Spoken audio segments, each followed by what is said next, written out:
فاسألوا أهل الذكر إن كنتم لا تعلمون.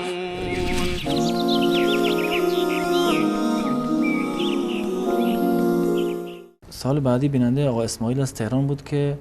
سالشون در مورد این بود که نماز جمعه برای زن در مسجد جایزه؟ برای زن اون چیزی که در روایاتی از رسول الله صلی الله علیه و آله نقل شده،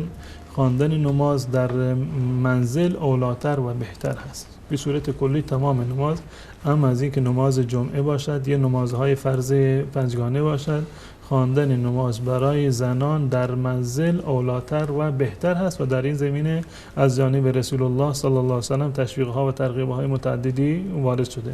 اما در کنار این باز هم روایاتی داریم که رسول الله صلی الله علیه و سلم فرمودند که اگر زنان و همسران شما از شما اجازه خواستند که برای نماز به مسجد بروند، مانع اونها نشوید. یعنی این که اگر در یک زمانی باشه که واقعا در مسجد نماز برگزار بشه، یعنی جایی هست برای زنان که نماز بخونند و رفتن به مسجد امنه و هیچ مشکلی رو نداره، با رعایت موازین شرعی و حجاب شرعی، از نظر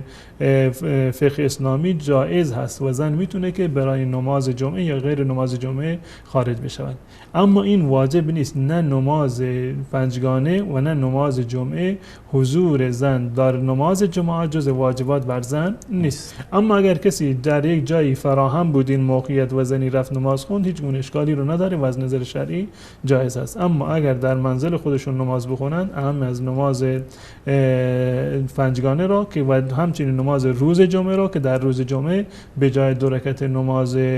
جمعه زن باید در منزل خودش همون 4 رکعت را بخونه. تمام کسانی که نتونستن به هر دلیلی به نماز جمعه بیان، چه مردانی بودند که سر کار بودند به نماز جمعه نرسیدن، یا زنانی که نمیخوان به مسجد برن، امکانش نیست که به مسجد برن، از نظر شرعی این است که اینها به جای 2 رکعت نماز جمعه همون 4 رکعت نماز